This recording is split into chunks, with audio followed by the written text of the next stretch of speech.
Praise the lord. ప్రేమ వందనములు. యెషయా గ్రంథం 43వ అధ్యాయం 2వ వచనం.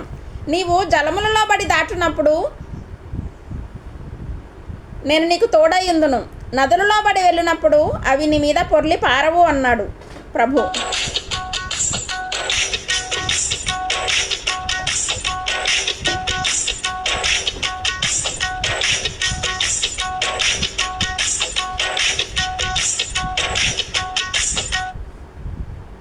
జలాల్లో పడి వెళ్తే మునిగిపోకుండా ఎలా ఉంటాం చెప్పండి?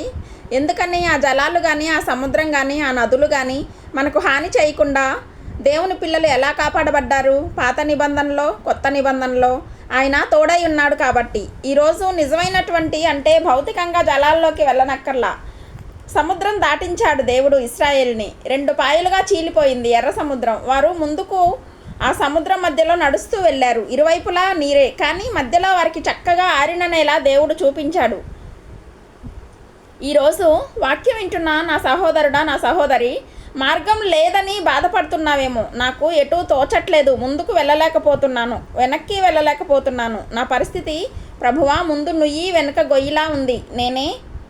నేనేమీ సాధించలేకపోతున్నాను. ఈ శోధన, శ్రమలు నాకు ఎర్ర సముద్రం వలె అడ్డుగా నిలబడ్డాయి అని ఒకవేళ నువ్వు ఆలోచిస్తూ ఉన్నట్లయితే ఈ వాగ్దానం నీకోసమే. దేవుని బిడ్డ, ప్రభు సన్నిధిలో విశ్వాసం ఉంచి ప్రార్థించు. మోషేకి ఇటువంటి సమస్య ఏర్పడినప్పుడు ఇశ్రాయేలు వారు కరములు పరలోకం వైపు ఎత్తి ప్రార్థించారట. ఎందుకని? పైనున్న వాని సహాయం వస్తే ఎంత గొప్ప సముద్రమైనా మీరు దాటి వెళ్ళగలరు. దేవుని సహాయం మనకు కావాలి. ఆ దేవుని సహాయం పొందడానికే మోషే తన చేతులు పైకెత్తి ప్రార్థించాడు. దేవా, మాకు మార్గం లేకుండా ఉంది, ముందుకు పోలేకపోతున్నాం, వెనుకకు తిరగాలంటే శత్రువులు మమ్మల్ని బెదిరిస్తూ ఉన్నారు. అన్ని వైపులా దారులు మూసుకుపోయాయి. మాకు వేరే మార్గం అంటూ లేదు, వేరే దారి లేదు ప్రభువా, మాకు సహాయం ఎక్కడి నుండి వస్తుంది? మీరే మాకు సహాయం చేయాలి తండ్రి అని కరములు ప్రభు వైపు ఎత్తి ప్రార్థించగా, లైఫ్లో కొన్ని స్ట్రగుల్స్ వచ్చినప్పుడు ఆ లిబరేషన్ అనేది దేవుడే ఇస్తాడు మనకి. మీ జీవితంలో ఎటువంటి బంధకాలు, మార్గం లేని పరిస్థితులు, ఎటు తోచని స్థితి మీకు ఏర్పడినప్పుడు మోషే వలె కరములెత్తి ప్రార్థించండి. ప్రార్థిస్తున్నప్పుడు దేవుడు ప్రార్థన విని ఊరుకోడు ప్రియులారా.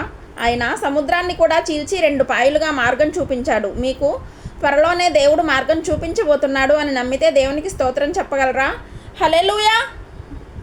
మీ ఇంటికి, మీ కుటుంబానికి, నా ఆత్మీయ జీవితానికి, మీ ఆర్థిక విషయాలకు, ఆ రోగాల నుండి బయటపడడానికి, మీరు ఏ శోధనలో ఉన్నారో దాని నుండి బయటపడే విధంగా, మీరు ఎదుర్కొంటున్నటువంటి ప్రతి విధమైన శ్రమ నుండి బయటపడడానికి దేవుడు జ్ఞానం ఇవ్వగలడు, మార్గం కూడా చూపిస్తాడు. మనల్ని పిలిచిన దేవుడు నమ్మదగినవాడు. 1 కొరింథీ పత్రిక 10వ అధ్యాయం 13వ వచనంలో, సాధారణంగా మనుషులకు కలుగు శోధనలు తప్ప మరి ఎక్కువగా మీకు రానివ్వను అన్నాడు ప్రభు.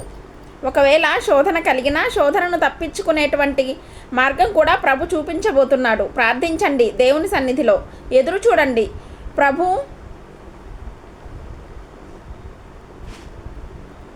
మాకు జీవితంలో ఆశ్చర్యకార్యం జరిగించమని అడగండి. ఆయనకు సమస్తము సాధ్యమే. దేవుని బిడ్డ, జలములలో పడి వెళ్ళినప్పుడు నీకు తోడై ఉంటాను అన్నావుగా ప్రభువా.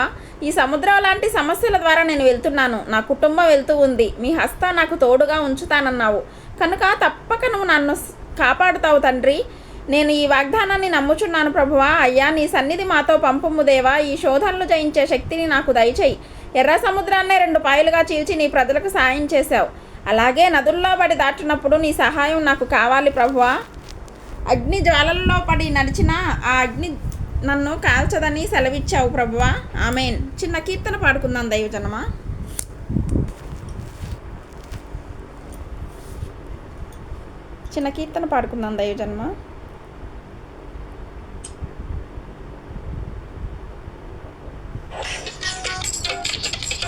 జలములలో బడినే వెళ్ళినా అవి నా మీద పారవు.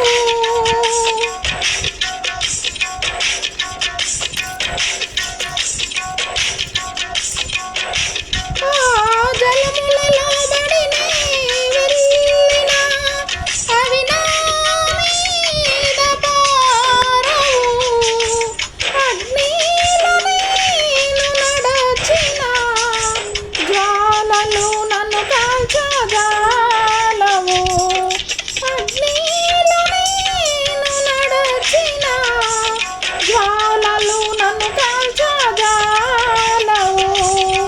హల్లెలూయా హల్లెలూయా హల్లెలూయా హల్లెలూయా ఆమేన్.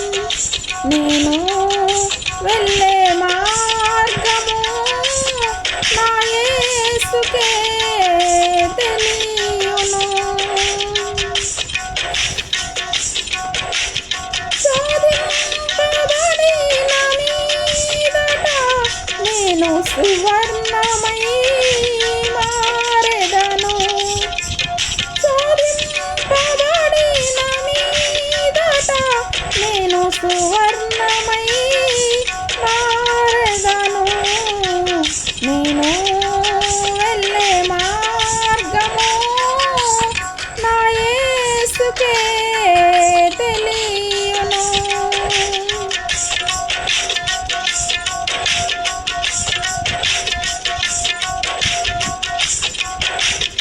విశ్వాసనావ సాగుచు పయనించు సమయాన నా ప్రభు సాతాను సుడిగాలి రేపగా నా ఎదుటే నిలిచేవా నా ప్రభు.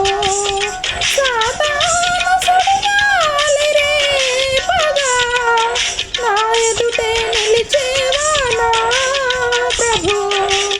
హల్లెలూయా హల్లెలూయా హల్లెలూయా హల్లెలూయా ఆమేన్. నేను వెళ్ళే మార్గము నా యేసుకే తెలియును. హల్లెలూయా. సముద్రం లాంటి సమస్యల్లో నువ్వు ఉన్నా నీ దేవుడు విడుదల ఇవ్వబోతున్నాడు. నమ్మితే గట్టిగా దేవునికి స్తోత్రం చెప్దాం. హల్లెలూయా. దేవునికి స్తోత్రం. ఈ వాగ్దానం మీ పట్ల నెరవేర్చి ప్రతి ఆపదలో నుండి మీరు తప్పించబడి రాబోయే శోధనా కాలంలో మీరు కాపాడబడుదురుగాక. అపాయంలో ఉన్నప్పుడు ఉపాయం ఇచ్చే దేవుడుకు ప్రార్థిస్తున్నావా? మొరపెడుతున్నావా? ప్రార్థించండి. యేసునందు విశ్వాసం ఉంచి ప్రార్థన చేయండి. ప్రార్థన చేసుకుందాం దైవజనమా. ప్రభు అయిన యేసు, పరలోకంలో ఉన్న మా ప్రియ తండ్రి, నీ నామంలో ప్రార్థిస్తున్నాం ప్రభువా. నా జీవితంలో ఆశ్చర్యకార్యాలు జరిగించండి ప్రభువా. ఆపత్కాలంలో నమ్ముకొనదగిన సహాయకుడు ప్రభువా. ఈ వాగ్దానం పట్టుకుని ఎవరైతే ప్రార్థిస్తున్నారో వారి జీవితంలో ఎదురైన ప్రతి ఆపద నుండి, శోధన నుండి, శ్రమల నుండి వారిని విడిపించి నీ సాక్షులుగా వారిని నిలబెట్టుకోమని వేడుకుంటున్నాను. యెషయా గ్రంథం 43వ అధ్యాయం 2వ వచనం ప్రభువా. ఈ వాగ్దానాన్ని మీరు నెరవేర్చబోతున్నందుకు స్తోత్రాలు చెల్లిస్తున్నాం ప్రభువా. విడుదల పొంది స్వస్థత పొంది ప్రతి అపాయము నుండి వీరిని తప్పించమని, నీ గురించి సాక్ష్యం ఇచ్చి నిన్ను ఘనపరిచేవారిగా వీరిని, వీరి కుటుంబాలను దీవించమని వేడుకుంటున్నాను. వీరు ఎదుర్కొంటున్న ప్రతి శోధనలో వీరికి జయం ఇవ్వమని ప్రార్థన చేస్తున్నాం. ఆశ్చర్యకరమైన నీ హస్తము చాపి మునిగిపోతున్న పేతురును లేవనెత్తిన మా ప్రభువా, నీ ప్రజలను కూడా లేవనెత్తండి. వారు ఏ స్థితిలో మునిగిపోతున్నా, ఎలాంటి ఆర్థిక ఇబ్బందుల్లో మునిగిపోతున్నా వారు మునిగిపోకుండా వారిని లేవనెత్తబోతున్నావు ప్రభువా. ఈ వారంలో, ఈ నెలలో, ఈ సంవత్సరంలో ఎన్నెన్నో కార్యాలు చేయాలని వారు ఉద్దేశించి ఉండగా వారి ఉద్దేశములు సఫలమయ్యేలాగున నీ ప్రజలు చేయుచున్న ప్రయత్నాలు ఫలింపచేయండి. మా ప్రయాణాల్లో మీకు ఆపుదల ఇవ్వండి. ఆదుకుని వారిని స్థిరపరిచి బలపరిచి నజరేయుడైన యేసుక్రీస్తు పరిశుద్ధ నామంలో అడిగి వేడుకుంటున్నాం మా పరలోకపు తండ్రి. ఆమెన్. ఆమెన్. ప్రభు కృప మీకు తోడై ఉండి నడిపించును గాక. ఆమెన్. సబ్స్క్రైబ్ చేయండి, లైక్ చేయండి. అనేకులు ఈ యొక్క ఛానల్ సబ్స్క్రైబ్ చేసుకోమని తెలియపరచండి. God bless you. Praise the lord.